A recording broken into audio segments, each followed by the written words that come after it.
네, 안녕하세요. 모카 김한용입니다. 제가 오늘 나와 있는 곳은 삼청동입니다. 삼청동에 나와 있는 이유는요, 바로 링컨 노틸러스의 출시 행사장이 삼청동에 있기 때문입니다. 사실 링컨 노틸러스라고 하면 잘 모르시는 분들도 많을 거예요. 사실 여러분들 어쩌면 보셨을 수도 있습니다. 인테리어, 이렇게 디스플레이가 큰 자동차, 이렇게 화려한 자동차, 그래서 인터넷을 아주 뜨겁게 달궜던 자동차인데요. 이 노틸러스 어떤 자동차인지 함께 살펴보시죠. 자, 가시죠.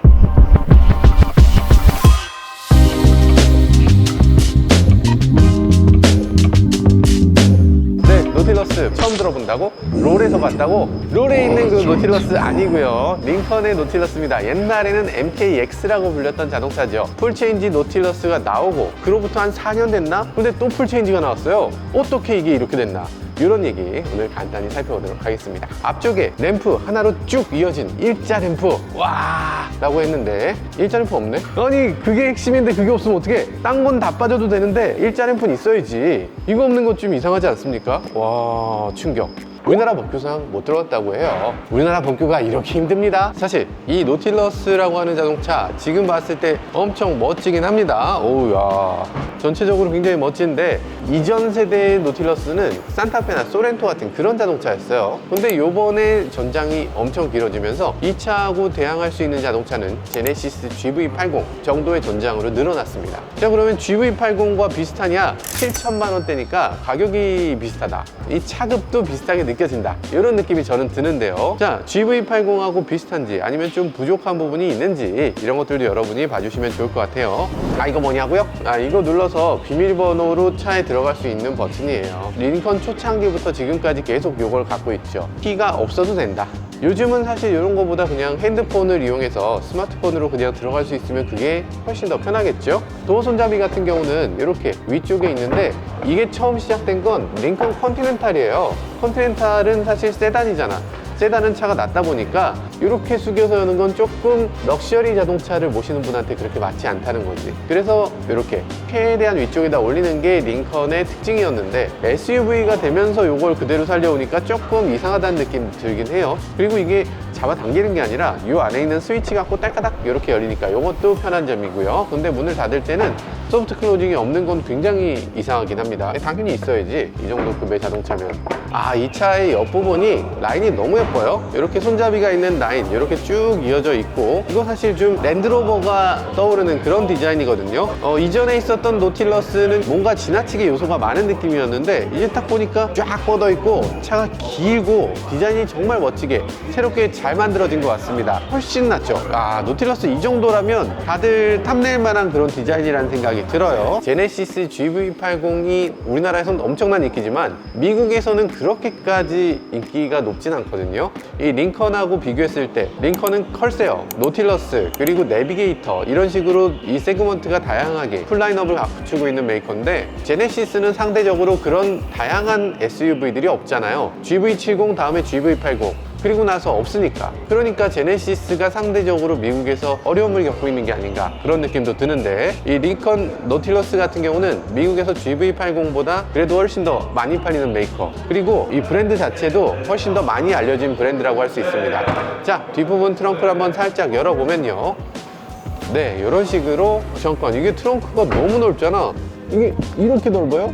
좀 아깝지 않나 싶은 공간이 이렇게 있고요. 그리고 뒤쪽에 보면 이렇게 이쪽으로 이렇게 파놔서 기다란 골프백을 가로로 충분히 넣을 수 있는 공간을 확보해 주고 있습니다. 그리고 여기 쇼핑백 거리 당연히 있고요. 12V 아울렛이라든지 이런 것들 제공되고 있고요. 그리고 버튼을 눌러서 뒷좌석을 접어버릴 수 있습니다. 와, 이건 무슨, 야, 이 밑에 풋레스트에도 불이 들어와요. 페달에도 램프가 들어와. 이야, 인테리어 좀 너무했다. 너무했습니다. 디스플레이가 이쪽 끝에서 이쪽 끝까지 그냥 꽉 채워버리네요. 48인치 디스플레이라고 하고요. 디스플레이가 이렇게 수평이 아니라 휘어 있어요. 계기판이 이 위에 있는 게 계기판입니다. 그러다 보니까 핸들을 이렇게 깎아놨어요. 이 위쪽으로 더 잘 보이게끔. 이 상태에서 위를 이렇게 보면 가리지 않고 잘 보여. 아, 이것도 너무 멋지네. 여기 버튼이 그림이 그려져 있다거나 버튼에 글씨가 써 있다거나 하는 게 없어요. 대신에 이렇게 문지르면 저 위에 보입니다. 네가 원하는 게 요거야? 네가 원하는 게 요거야? 이런 식으로 선택할 수가 있죠. 왼쪽에 시트벨트 안 맸어요 하고 X표를 딱 보여줍니다. 시트벨트 같은 것도 지금 이렇게 나와요. 아니 그래픽이 이 정도는 돼야지. 그래픽 진짜 멋있습니다. 이런 게 뭐 하나하나가 다 그래픽이 막 움직여져요. 그치, 이렇게 뾰로롱 해줘야지. 이런 거 뾰로롱 해줘야 되지 않습니까? 그리고 거리 좁혀 늘려 이런 것도 그냥 뾱뾱뾱이 아니라 쓱쓱 이렇게. 야, 이런 거 좋죠. 이런 거 켰을 때 레인 키핑 어시스트 같은 거, 이런 거 작동되는 거, 이거 꺼지는 거, 네, 이런 것들이 뾰로롱 은근히 아무것도 아닌데 되게 멋있어. 되게 멋있어. T맵 같은 거 실행시켰을 때 위쪽에 내비게이션 화면을 따로 띄울 수 있고요. 밑에 또 이렇게 다른 것들을 동시에 할 수 있어요. 두 가지가 나오게 할 수도 있고요. 이런 것들도 굉장히 좋죠. T맵이 저렇게까지 나올 수 있는 거 너무 좋지 않습니까? 앞쪽에 있는 디스플레이 이렇게 커서 아마 정신없을 거 아니냐, 너무 어지러울 거 아니냐, 이런 얘기도 할 수 있는데 사실 그렇게까지 큰 문제가 되진 않습니다. 왜냐면 멀기 때문에 앞쪽에 있는 디스플레이, 요게 거의 터치되는 유일한 디스플레이고, 이 앞에 있는 디스플레이는 실제로 터치되진 않습니다. 그냥 보여주는 거예요. 운전석에서 계기판을 보는 거, 센터 디스플레이, 그리고 조수석에서 보는 것까지도 다 이 하나로 이렇게 이어가 있네요. 근데 하나로 되어 있지만 이 중간에 여기 약간 파팅이 나눠져 있어요. 실제로는 두 개의 디스플레이로 나눠져 있는 걸 볼 수 있습니다. 디스플레이가 이렇게 큰 거 사실 무슨 의미가 있냐, 디스플레이 큰 거 아무 의미 없지 라고 얘기하시는 분들 많으시죠. 실제로 그렇습니다. 큰 의미는 없어요. 그런데 차가 굉장히 다른 자동차로 느껴지잖아요. 이전에 있었던 이 링컨하고 전혀 다른 물건, 디스플레이 하나 넣고 이렇게까지 달라질 수 있는데 이걸 왜 안 넣어? 이런 생각이 들기도 하네요. 자, 그리고 지금 USB는 이렇게 두 개의 USB가 제공이 되고 있고요. 전화기를 넣을 수 있는 이런 무선 충전 패드를 제공하고 있습니다. 무선 충전 패드에 넣으니까 여기에 시계가 딱 보이면서 제대로 보여지는 것도 볼 수 있네요. 약간 이렇게 디스플레이가 보이니까 폰도 보이면서 충전도 되니까 굉장히 좋은 그런 위치라는 생각이 들어요. 여기 보면 이건 거의 BMW 같은 느낌이 드는 오디오 다이얼을 보여주고 있습니다. 사실 오디오 다이얼 치곤 지나치게 고급이 아닌가 이런 느낌이 드는데요. 기어 시프터 같은 경우는 조금 호불호가 있을 것 같은데 PRND가 이런 식으로 PRNDL 이런 식으로 버튼을 누르도록 되어 있습니다. 이 버튼을 누르는 기어 시프터는 아마도 어떤 분들은 굉장히 싫어하실 수 있어요. 근데 기어 시프터가 현대처럼 이렇게 위아래로 나눠져 있는 그런 기어 시프터가 아니기 때문에 이거라면 나쁘지 않을 것 같네요. 시트가 지금 요거 파트 나눠져 있는 거 보세요. 여기 윗부분 나눠져 있죠? 여기 나눠져 있죠? 아래쪽 나눠져 있죠? 요거 따로, 요거 따로, 요거 따로, 요거 따로, 요거 따로, 요거 따로, 요거 따로, 요거 따로, 이렇게 다 바꿀 수 있습니다.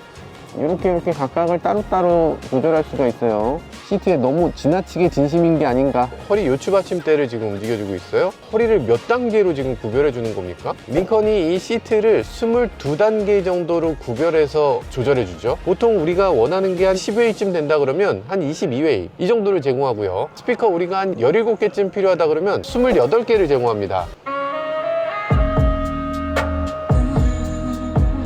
야, 이건 오디오 진짜 미쳤다 싶은 정도의 오디오를 보여줍니다. 레벨 오디오 시스템을 갖고 있고요. 오디오 업계에서도 거의 탑 클래스에 해당되는 그런 오디오 시스템이죠. 이 링컨은 청음회를 별도로 만들어서 할 정도로 이 오디오에 굉장한 자부심을 갖고 있어요. 이 차의 오디오를 듣다 보면 다른 차의 오디오는 쓰레기? 이렇게 느껴질 수 있을 것 같아요. 상당한 차이를 보여주는 그런 사운드 시스템이라서 링컨 굉장히 두렵습니다. 여기 익숙해질까봐. 360 카메라 같은 거 이렇게 누르면 앞에 나타나요. 사실 헤드업 디스플레이처럼 위를 보면서 이렇게 볼 수 있으니까 안전운전에도 크게 도움이 될 것 같아요. 앞으로 가면서 모니터로 보니까. 밑에 있을 때 여기 봤다가 앞을 봤다가 여기 봤다 앞을 봤다 이래야 되는데 앞을 보면서 동시에 볼 수 있다는 점이 굉장히 좋은 점인 것 같습니다. 그리고 디스플레이 같은 경우에 이런 거 버튼이라든지 이런 거 슬리퍼리라든지 딥 컨트롤이라든지 이런 것들 아주 번역이 이상했었고 폰트도 나빴어요. 근데 이제는 정말로 폰트도 좋아지고 정말 멋진 그런 디스플레이를 보여주고 있네요. 혹시나 에러가 있네요. 기본 순서로 리셋. 기본 순서겠죠? 오타가 왜 이렇게 많을까요? 진짜 이해할 수 없는 부분이에요. 차 진짜 잘 만들어 놓고 마지막에 이렇게 젤을 뿌리는 게 몇 가지 요소들이 있습니다. 이 차의 실내는 조명의 향연입니다. 디스플레이 조명, 그리고 아래쪽에 램프, 그리고 옆에 있는 도어 캐치에 있는 램프,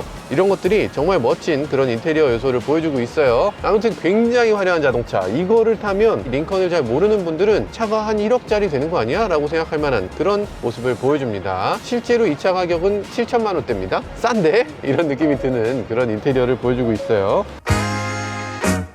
오! 인테리어, 오, 야. 뒤쪽에 썬팅을 제가 별도로 하지 않았지만 프라이버시 글래스를 사용하고 있습니다. 새까매요. 굳이 썬팅할 필요 없겠는걸? 이런 느낌이 드는 그런 측면 유리를 보여주고 있습니다. 자, 그리고 지금 위쪽에 파노라믹 선루프를 갖고 있는데 파노라믹 선루프도 꽤 잘 만들어졌어요. 꽤 길고 꽤 넓습니다. 그리고 여기 보면 뒤쪽에도 스피커가 또 빼놓지 않고 이렇게 촘촘하게 만들어져 있는 걸 볼 수 있네요. 요즘 들어서는 트위터를 그 초고음만 트위터를 쓰는 게 아니고 어느 정도 볼륨이 되는 약간 직경이 큰 트위터를 사용해서 약간 더 음장감을 높여주는 게 요즘 오디오 튜닝의 추세거든요. 그런 추세를 잘 활용하고 있는 것 같습니다. 그리고 여기 지금 보면 USB-C가 양쪽으로 2개씩 제공되고 있습니다.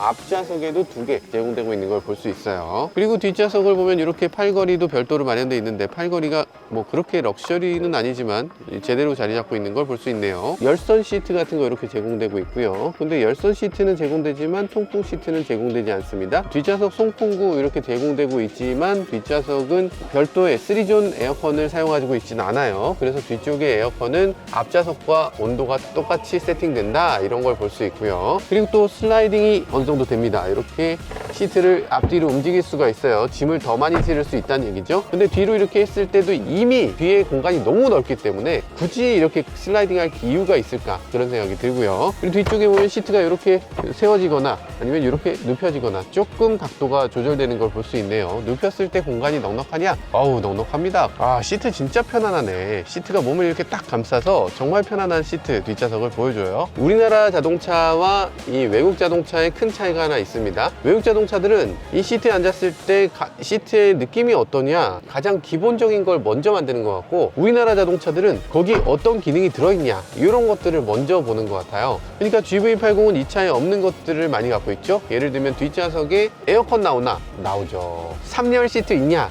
있죠. 그리고 뒷좌석에 통풍 시트 있냐? 있죠. 네, 이런 것들 생각해보면 GV80의 여러 가지 옵션들이 기능으로선 훨씬 더 앞서간다는 생각이 들어요. 뒷좌석에 앉았을 때 더 편하냐? 그건 좀 아닌 것 같아요. 이 뒷좌석에 앉았을 때 더 편한 차는 이 차가 조금 더 편한 게 아닌가. 승차감이나 오디오나 실제로 차를 타면서 느끼는 것들에 대해서 끝판왕까지 끌어올리는 것들, 우리나라 자동차 회사들은 그걸 안 해요. 뭔가 정말 좋은 자동차를 만든다기보다 정말 기능이 많은 자동차를 만드는데 너무 급급한 게 아닌가 그런 생각이 들기도 합니다. 사실 노틸러스 지금 이 차는 하이브리드가 없기 때문에 그건 아주 큰 아쉬움으로 느껴지기도 하네요.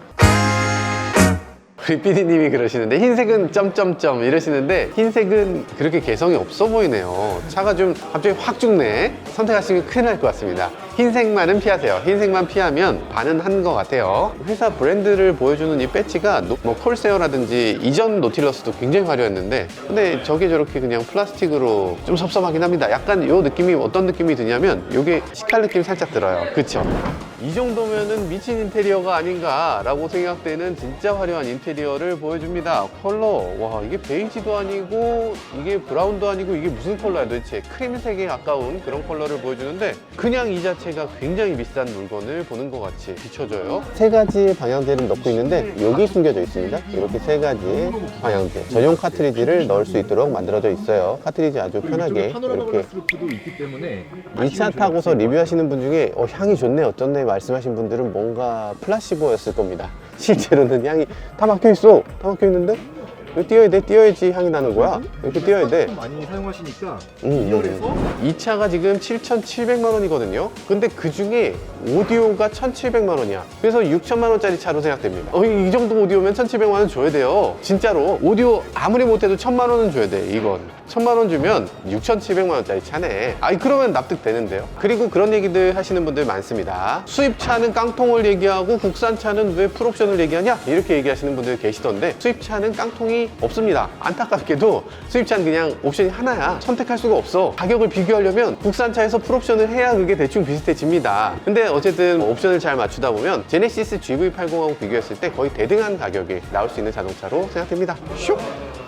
뭐 제끼는 거 없이 그냥 올라가네요. 엔진은 기존의 2.7L V6였던 게 2.0L 4기통으로 바뀌었습니다. 4기통으로 바뀌었으니까 좀 섭섭하다는 분들도 계실 것 같고, 저라면 이거 들어올 때 어떻게든지 하이브리드를 들여와서 하이브리드를 메인으로 했을 것 같은데 하이브리드 없이 4기통으로 2.0으로 들여온 건 이 외관에 비해서 너무 약한 게 아닌가 그런 생각이 들기도 해요. 아니, 외관은 이렇게 멋있고 이렇게 화려하고 굉장히 고급스러운데 이렇게 고급스러운 차에 4기통이라니 좀 섭섭한데요. 그렇지만 이 차의 출력은 무려 252마력입니다. 3.0L 엔진이 어지간하면 300쯤 되거든요. 3.0L 엔진하고 비교했을 때 그렇게까지 떨어지진 않는다. 어쨌든 250마력이 넘는다고 하면 아마 부족하진 않을 것 같아요. V6가 주는 고급차의 이미지, 그런 게 좀 적다 뿐이지 출력에서는 아마 부족하지 않지 않을까. 그리고 토크에서도 35kgm가 넘기 때문에 이 정도라면 아마 달리는 데는 문제 없을 것 같습니다. 근데 자세한 건 아직 모르죠. 이 차를 실제로 시승을 해봐야 실제 어떤 느낌이 드는지 알 수 있을 텐데요. 시승 가장 먼저 보시려면 뭐 해야 됩니까? 네, 구독, 좋아요, 알람 설정까지 부탁드려요. 네, 이렇게 링컨 노틸러스 간단히 살펴봤는데요. 다음 시승을 통해서 좀 더 자세히 알아볼 수 있을 것 같습니다. 생각해보면 큰일 났다는 생각이 들어요. 아니, 이게 메이드 인 차이나잖아. 이제는 더 이상 메이드 인 차이나라고 우습게 볼 게 아닙니다. 메이드 인 USA, 메이드 인 차이나, 이렇게 우리나라로 밀려 들어오기 시작한 거예요. 생각해보면 이런 정도의 기능을 갖고 있는 자동차 없습니다. 우리나라의 럭셔리 자동차라고 제네시스 GV80이라고 있지만 사실 기능에 대해서 너무나 부족했던 것도 사실이에요. 더 화려해야지, 더 멋있어야죠. 야, 우리나라 자동차 회사들 긴장해야 될 때라는 생각이 들었고요. 누가 더 좋은 차를 만들든 상관없어요. 이렇게 다양한 차를 골라 탈 수 있다는 점에서 이런 경쟁이 소비자들에겐 좋은 결과가 되지 않을까 하는 기대도 해보게 됐습니다. 지금까지 저는 모카 김한용이었습니다. 감사합니다.